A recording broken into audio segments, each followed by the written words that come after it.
All they care about is staying in power. That's it. Number one. Nothing else. And she's always been there through Bill Clinton, through Obama, and now through Biden. She's hardcore Democrat. So if the market and economy is strong going into the election, it's obviously going to give a better chance for Biden to win and her to keep her job. So how can she do that? The way she'll do that is by making sure that the market and the economy is good going into November. That doesn't mean it has to be good right now. The thing she can control is the Treasury, which is TGA, if you're looking at these acronyms. So there's a 1.5 trillion deficit to fund until November. What that means is the deficit is the US Treasury, what they're running at. So if they're running at a deficit, it means they're spending more than they're making, in simple terms. So they're running on debt. US debt is 34 trillion, we know that. It's going to keep rising, we know that. They're just going to keep printing because they can't really do anything else because they can't afford to pay their debts. And the Fed are currently reducing their balance sheet, which is a negative for her because you've got the two sides. You've got the Fed and the Treasury. If the Fed are reducing liquidity, it's going to affect the markets negatively and the economy. She needs to counteract that because if there's not good markets and good liquidity going into the election, it's going to be harder for Biden to get re-elected. What she controls is the TGA, the Treasury General Account. Now, I think there's a part here that you can just... here we go. So, in January, the end of January, she's probably going to try and manipulate things in her favor so that the RRP, which is the Fed's tool, the reverse repo, will preserve for long as possible. Meaning, if the RRP drains down, like I showed on the Fed, if this drains down to zero, and it's been on a straight path from 1.1 trillion down to 600 billion, it's obviously on a path to zero. If that goes to zero, there's no more stimulation coming from that end. She doesn't want that. She wants that to stay so that there's support from the RRP. But this is not a short-term, like if this is right, it's not a short-term bullish impulse for the market because she doesn't want to use what she has, which is the TGA, which has been filling up and holding steady, right? So she's trying to increase her balance. If you imagine it, the TGA is her bank account that she's going to use to pay for all the stupid shit that America does and to hand money out to people before the election so they vote for Biden. But when it's coming down, that means she's putting that liquidity into the market. The TGA has not been coming down. It's been staying steady and slightly rising. Why? Because it's too soon. The way to win an election is not to juice the markets in January. People have short memories. She wants to juice the market in August, September, October, November, right? And so she's trying to gather funds and essentially stockpile and hoard her own money so that she can juice the markets or into the economy or whatever closer to the election. So in the short term, that means she's not going to want to drain the TGA. She's not going to want to reduce the TGA balance in order to put it into the economy. But she is going to do it. This is the thing. It's not a matter of if, it's when. There's going to be a massive flow. And this is why 2024 is just... It's impossible to fight these flows. You don't have trillions of dollars. They do. And they're telling you what they're going to do. The reason that the TGA is sitting at... I think it's sitting at 800 billion at the moment. And she wants to get it to $1 trillion. Is because then they're going to be able to push that money in and run it down to zero, as you said here, in the 6 months leading up to November. But 6 months to November is May, June, July, August, September, October, November. So the expectation would be that these there's a meeting or a decision made on the 29th of January, which might end up being a bit of a non-event, but then there's one in late April. So what do you think late April is going to be? Late April is going to be probably where she kicks it off and goes, all right, let's fucking smash money into the markets for the next 6 months and win this election.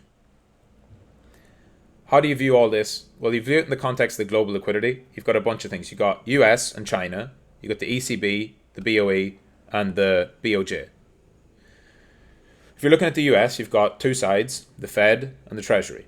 The Fed have been helping us, right? The Fed have been juicing the markets, pumping money in. They've got the BTFP, Bank Term Funding Program, which also is due to expire in March. But I think everyone on that list can extend it for a year, so that's probably going to be a non-event. You got the RRP, the reverse repo, which has been draining and draining and draining. But you want to have both the RRP and the Treasury both stimulating. If they're both putting money in, if that RRP is draining down towards zero and then the Treasury starts to drain, it's going to keep pumping money into the economy. The Fed are also still selling treasuries, which means they're reducing their balance sheet.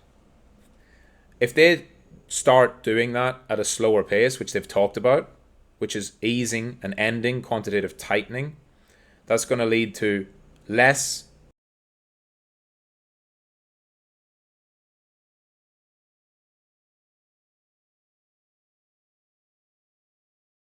negative pressure on the markets.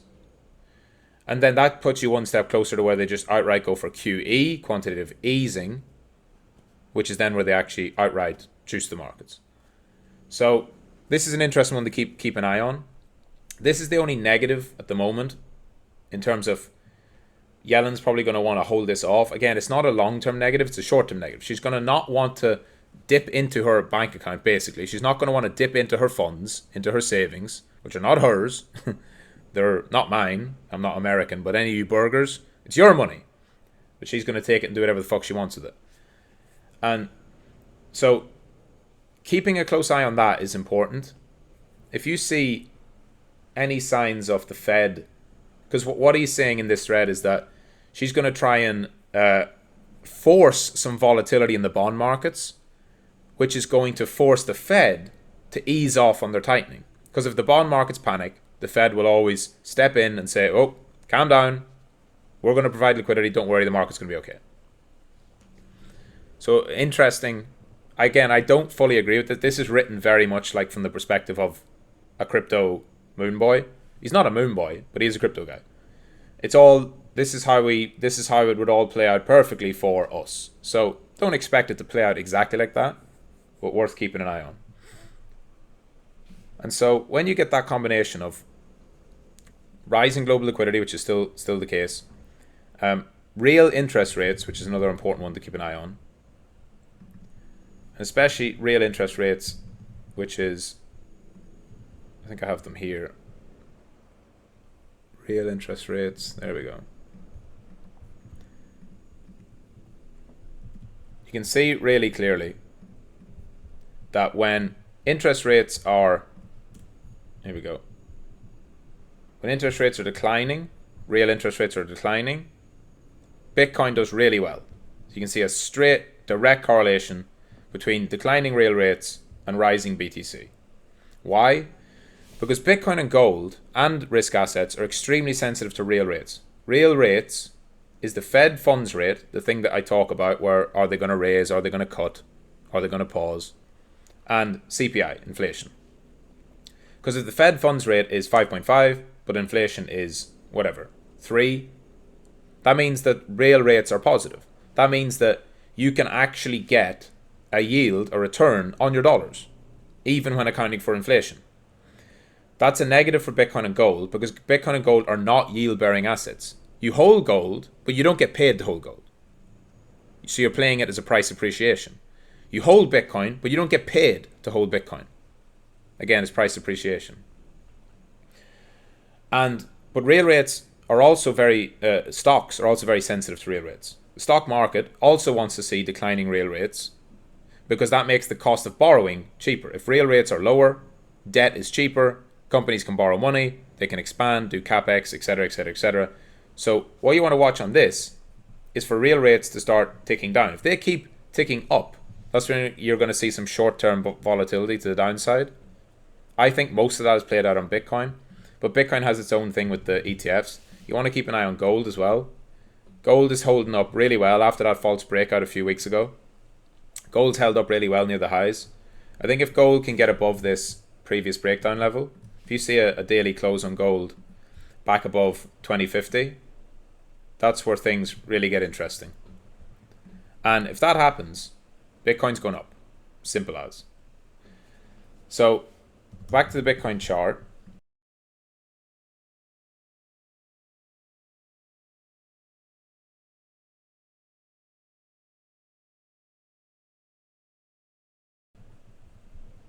With that reversal and today's move, I don't see how there's not just a one-way push up to at least 42. Now I think that 42 is still a big level for the options on this Friday, which is the January expiry. So 42k. Since we're below that, it's quite likely that that acts as some type of resistance, at least until Friday. So the way I see it is, I think we push to 42 this week, but no higher. And maybe after that, it can push a little bit further. You don't know, though. If it gets into a strong short squeeze and price gets upwards momentum, it might just go all the way to 42, 43, 44. Who knows? But right now, as we see Bitcoin, one of the best signs for price after a one-way decline. It's been a while since we've had this, where you have a sell-off, no bounce, a sell-off, no bounce, a sell-off, no bounce. When you have 3 legs down like this, and one aggressive leg and then 2 smaller legs down with no bounces, it really exposes shorts. Shorts are absolutely exposed all the way up to these highs. No shorts are safe below 45. At 45, maybe. 46, probably fine. 47, probably fine. 48, probably fine. But everything in here is not safe. Shorts are not safe. They're not SAFU. Also, just from a purely technical perspective, when price comes up off the lows like this and consolidates below the bands, but within them, so like it's doing here, where it pushes into them, holds, and stays in this tight range. So you've got this really tight trading range that Bitcoin is in here. I would expect this, the longer it continues to consolidate in this area, to then just produce a pump. No pullback. Maybe there's a sweep lower, but I think that shorts are really offside here. And so I don't expect Bitcoin to go a lot lower than 39.5 in the short term. And in trade of the day, I'll talk a little bit about how I'm planning to trade it. So that's it for me with the update. Keep an eye on those things, the factors, the liquidity. I think we have a bit of a window this week for some mean reversion. And, as we get closer to the Fed meeting, the impact gets less and less because it's gone now to 97%. So I don't think January's Fed meeting is going to produce any surprises. Yellen could produce a surprise on the 29th. So the 29th next week, next Tuesday, I think it is. That's an important one to keep an eye on. And that'll give us an idea for what she's planning or what they're going to be signaling going forward. All right? GM.